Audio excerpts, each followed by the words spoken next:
Yoo-hoo! Welcome back to Tasha's Heirloom Table. This video is going to be a little different because the microphone I was using to record and or the recording app didn't work for me. So I had no audio and a whole lot of noise going on. So I'm doing this video via a voiceover. I am wearing my Christmas apron because it's July and, Christmas in July, it's my birthday month and I love Christmas. So it's just what we're going to do.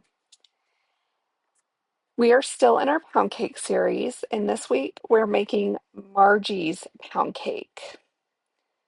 The recipe is similar but still different from the other recipes we've done, so I'm eager to see how it turns out. The butter measurement, the sugar measurement, eggs, all different from other videos that we've done. So let's see how this one turns out. Okay, we're starting with half a pound of butter, which is 2 sticks. There's no instructions on this recipe card, so we're kind of going with what we know. Also doing 1 2/3 cup of sugar. So we went ahead and creamed that together, and the creaming of this process always takes way longer than I think it should. I believe I let this cream for about 4 to 5 minutes. Then you add 5 eggs. We're adding them one at a time, just because that's what we've done in all of our previous cakes. Want to make sure that you get the bowl scraped down and get all those ingredients mixed in really well.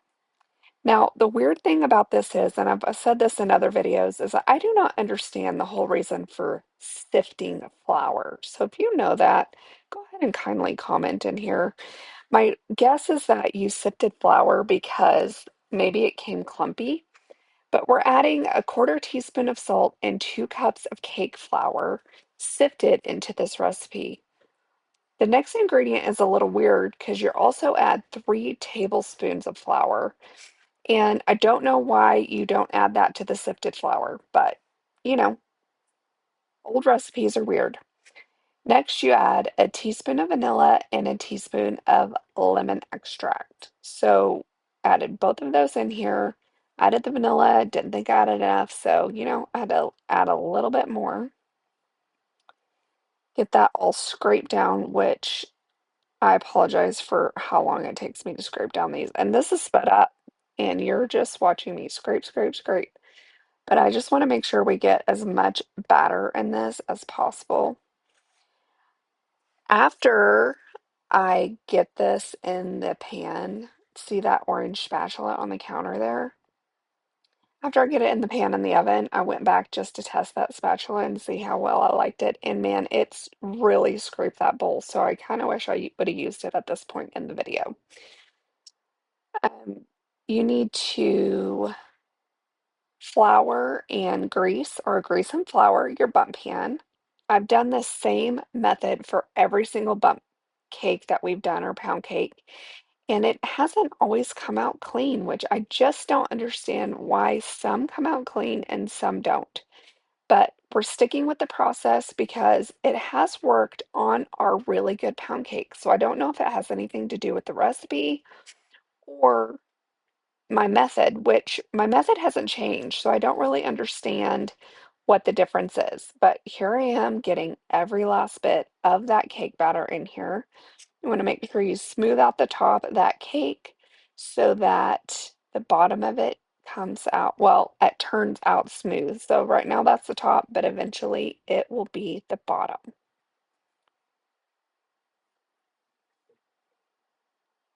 Now, the one little bit of instructions on this recipe card is to bake at 350 degrees for 50 minutes. I did have a little debate with myself whether this should be baked in a bundt pan or a loaf pan. Okay, here's a close-up of that recipe so you can take a look. Pound cake by Margie.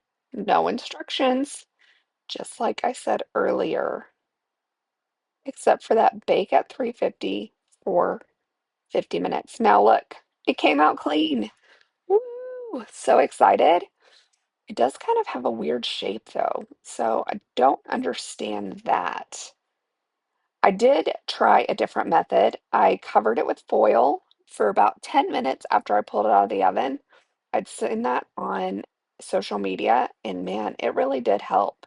So look at the top of that though, which is the bottom. It came out weird. My kids and my husband said it looked like a spaceship, but let's see if the taste, if it makes any difference in the taste.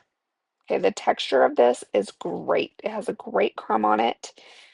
I'm attributing that to the cake flour. It's very light. My dad even said, man, this tastes a little bit like angel food cake. So it's very light.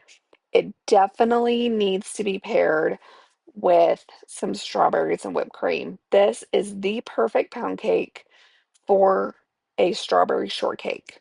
That is the texture of this. This is not one that you're going to want to serve alone. So, as far as pound cakes go, I would not rank this number one or even number two. It is definitely better than Hazel's, though. And if you haven't seen the Hazel video, go watch it. It is a disaster of a pound cake. Not really sure what went wrong in that one, but this one definitely turned out better. Hey, make sure you like and subscribe to this channel and share these videos if you're enjoying them. And I really appreciate your kind comments. And I will see you next time on Tasha's Heirloom Table.